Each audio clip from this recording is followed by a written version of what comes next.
Bismillahirrahmanirrahim. Assalamualaikum warahmatullahi wabarakatuh. Alhamdulillahirabbil alamin. Wassalatu wassalamu asrafil anbiya'i wal mursalin wa ala alihi wa sahbihi wa man wala.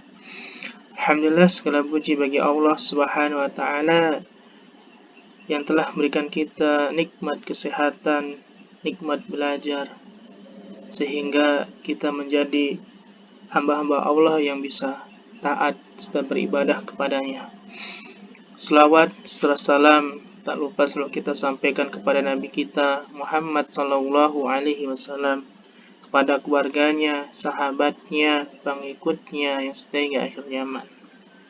Ikhwan fillah yang dimuliakan Allah Subhanahu wa taala, kali ini kita akan membahas tema tentang kedudukan niat dan ikhlas dalam beramal soleh. Kita masuk ke slide yang pertama, pengertian dan hukum niat. Niat secara bahasa adalah tekad dan keinginan.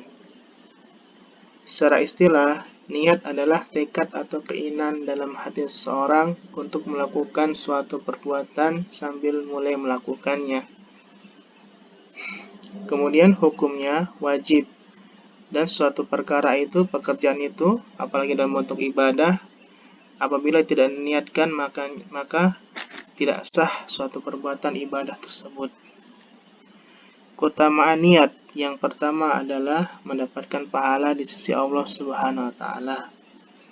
Jadi seseorang yang ingin beribadah namun ia tidak melakukannya namun dia sudah berniat, maka Allah Subhanahu wa taala akan tetap memberikan pahala kepadanya.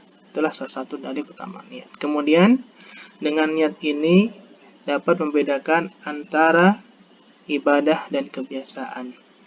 Jadi, kalau orang mau ibadah, maka hal yang paling urgen, yang paling utama ia lakukan adalah niat. Seperti halnya dengan sholat, maka sebelum ia melaksanakan sholat, maka ia harus berniat. Baik itu niat dengan cara talafut, yaitu melafadzkan, atau yang lebih sahih lagi, yang tidak ada perbedaan, yaitu dengan meniatkan di dalam hati bahwasanya kita akan beribadah. Adapun kebiasaan tidak perlu kita berniat, maka itu sudah menjadi rutinitas kita setiap hari-hari. Kemudian yang ketiga adalah yaitu membedakan ibadah yang satu dengan ibadah yang lain. Contohnya seperti kita mau sholat dan berpuasa, tidak mungkin kita melakukan niat itu satu kaligus, yaitu di waktu sholat saja. Ketika kita mau puasa, maka niat kita akan melaksanakan dengan niat berpuasa. Oleh karena itu, salah satu keutamaan niat ialah yaitu membedakan ibadah satu dengan ibadah yang lainnya. Kita lanjut yang selanjutnya, itu ikhlas. Apa itu ikhlas? Ikhlas adalah melakukan suatu perbuatan semata-mata mengharapkan ridha Allah Subhanahu wa taala.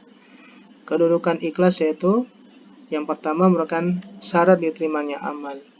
Jadi salah satu syarat selain dari ittiba, mengikuti tata cara yang diajarkan oleh Nabi SAW, ikhlas merupakan syarat juga diterimanya suatu amal. Kemudian ikhlas merupakan hakikat ajaran tauhid. Artinya setiap kita beribadah kepada Allah Subhanahu wa taala, mentauhidkan Allah Subhanahu wa taala, Allah Subhanahu wa taala tidak akan menerima semua ibadah kita. Kalaulah kita tidak ikhlas, Allah Subhanahu wa taala tidak menerima tauhid kita. Kita meyakini, kita mengesahkan Allah, namun Allah Subhanahu wa taala tidak akan menerima kalaulah di dalam hati kita ini belum muncul keikhlasan dalam mentauhidkan kepada Allah Subhanahu wa taala. Kemudian buah dari keikhlasan. Yang pertama adalah pahala yang besar di sisi Allah Subhanahu wa taala. Ini sudah pasti dan tidak akan diragukan, seseorang yang ikhlas itu apapun bentuknya, maka Allah Subhanahu wa taala akan memberikan pahala dari sisinya. Kemudian terhindar dari godaan syaitan. Orang yang ikhlas, dia akan selalu terhindar dari godaan syaitan.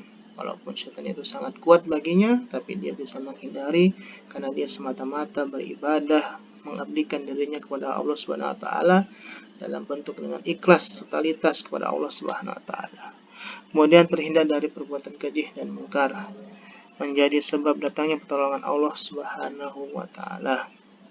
Yang terakhir adalah mendatangkan keselamatan di akhirat. Baik, cukup sekian. Mudah-mudahan materi hari ini ada manfaatnya untuk kita semua. Sekali lagi, yang benar adalah milik Allah Subhanahu wa taala, yang salah adalah pribadi saya. Oleh karena itu, saya mohon maaf, mohon ampun, beristighfar kepada Allah Subhanahu wa taala. Kita tutup dengan ucapan alhamdulillahirabbil alamin. Wassalamualaikum warahmatullahi wabarakatuh.